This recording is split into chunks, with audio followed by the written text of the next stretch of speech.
Imaginez-vous dans un nouveau restaurant fraîchement ouvert. L'accueil est plaisant, la déco sympa et les plats sont succulents.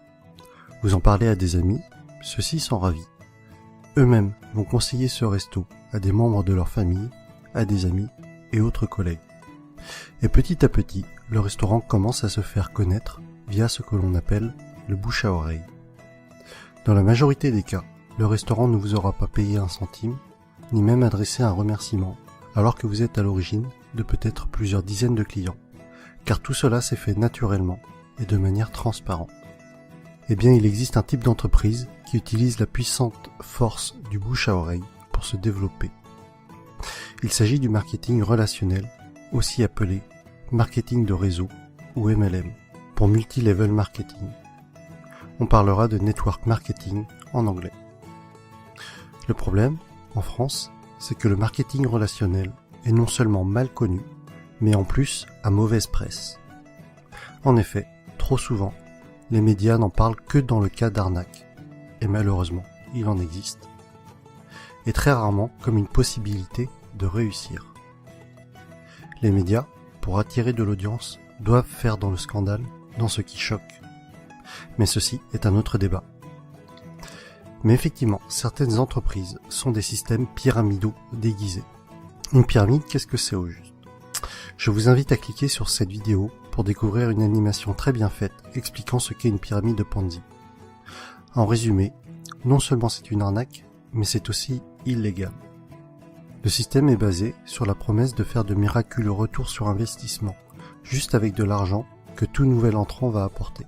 Autrement dit, l'argent des nouveaux paye le bénéfice des anciens.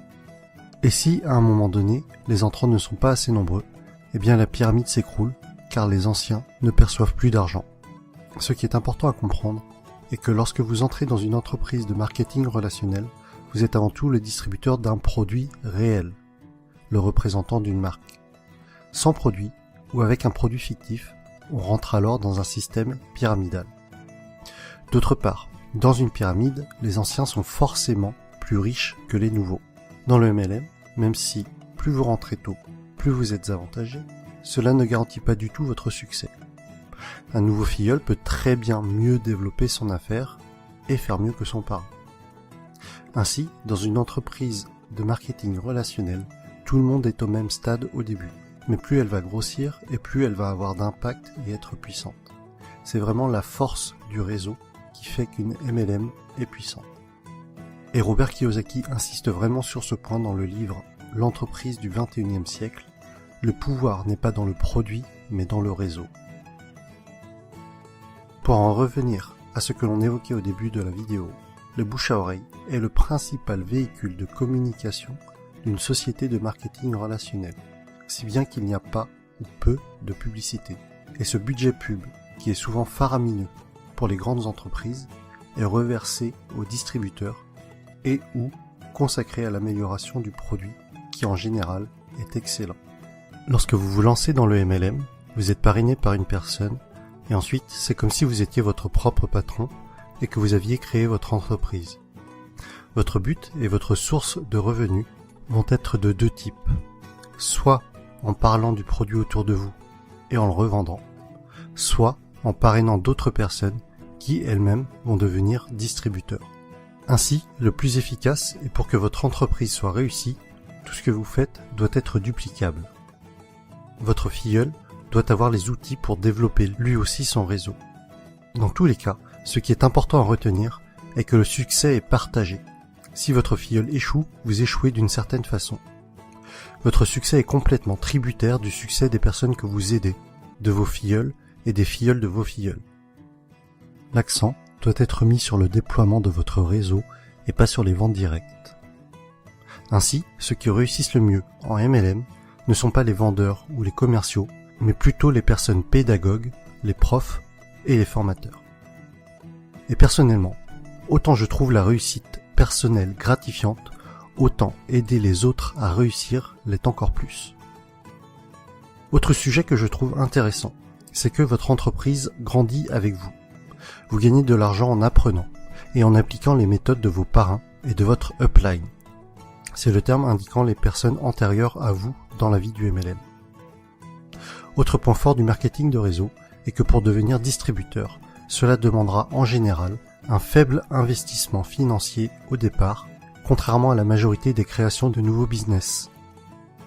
Aujourd'hui, si vous comptez ouvrir une franchise du type McDo, Subway ou Starbucks, il vous faudra probablement plusieurs centaines de milliers d'euros, alors qu'en MLM, cela vous demandera la plupart du temps quelques centaines d'euros. Ensuite, tout est préparé pour vous. Vous allez avoir votre propre boutique en ligne, tout un tas de plans de formation pour vous, mais aussi pour vos filleuls, ainsi que différents kits de présentation. Un autre point essentiel, et qui pour moi m'attire beaucoup, les entreprises de marketing relationnel offrent des paliers au niveau de leur plan de compensation. Pour être plus précis, à partir d'un certain nombre de filleuls, et sans compter les éventuelles primes bonus, vous allez toucher un revenu résiduel, encore appelé revenu hors exploitation, c'est-à-dire un revenu passif. Les bonnes MLM sont donc de formidables véhicules vers l'indépendance financière de fait de ce revenu passif engendré par le parrainage d'autres personnes. Je rajoute que les MLM sont un type d'entreprise qui a une croissance des plus fulgurantes à l'échelle mondiale ces dernières années. Aux USA, ça a vraiment explosé depuis les années 90. Et avec Internet, c'est encore plus facile d'augmenter son réseau qu'auparavant.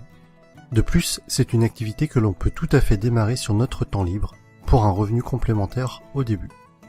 Il faudra alors se déclarer en auto-entrepreneur avec le statut de VDI, c'est-à-dire vendeur à domicile indépendant. J'insiste tout de même sur le fait de bien vérifier un certain nombre de points avant de vous engager dans une entreprise de marketing relationnel, afin de ne pas tomber sur une pyramide Ponzi déguisée. Voici le type de questions qu'il faut vous poser avant de vous engager dans une entreprise de ce type. Est-ce qu'il y a des bureaux réels? À quels endroits géographiques? Se trouve-t-il dans des paradis fiscaux? Quel est l'historique de l'entreprise? Quelle est la réputation de cette entreprise? Quels sont les avis d'autres personnes sur celle-ci? En conclusion, et si vous avez suivi mon défi personnel, je pense que vous commencez à comprendre pourquoi est-ce que ce type d'entreprise m'intéresse fortement. Travailler pour ses propres rêves et non pas ceux de quelqu'un d'autre. La possibilité d'avoir des revenus passifs avec cet objectif d'indépendance financière. Partager le succès. Vous savez, à la base, ma chaîne YouTube est quand même le partage des bonnes pratiques, d'idées inspirantes. Alors si en réussissant dans un domaine, j'arrive à aider d'autres personnes à réussir également, alors j'en serais sincèrement ravi. Autre point que l'on avait évoqué, c'était de gagner de l'argent tout en apprenant. Le message que j'y vois derrière cela est celui que Jim Rohn a souvent répété, que plus vous vous développerez personnellement, plus cela attirera le succès. Et enfin, des horaires libres. Cela signifie que je pourrais aller chercher ma fille à l'école. Et voilà pour cette vidéo sur le marketing relationnel. J'espère que le public francophone comprendra mieux ce qu'est le MLM avec cette vidéo. Pour ma part, il y a quelques mois encore, je dois vous avouer que je faisais partie des personnes qui rejetaient le sujet, ne comprenant pas en quoi cela consistait, et sûrement aussi parce que je ne voulais pas comprendre, et que je gardais en tête ce que les médias véhiculaient. Mais que ce soit Jim Rohn, Tony Robbins, Les Brown, c'est-à-dire tous les motivational speakers que je suis régulièrement, mettent en avant ce type d'entreprise. Et après mes lectures de l'entreprise du 21e siècle, de Robert Kiyosaki, et de 45 secondes qui changeront votre vie, de Don Faya, j'ai finalement changé d'avis sur le sujet et je suis décidé à me lancer. Vous retrouverez la suite de mes aventures dans le prochain épisode avec mon choix de MLM et les raisons de ce choix. Si vous aussi, ce concept d'entreprise est nouveau pour vous et que cela vous intéresse ou qu'au contraire, vous y intéressez déjà, mettez-moi un pouce j'aime, partagez sur Facebook et abonnez-vous. À bientôt!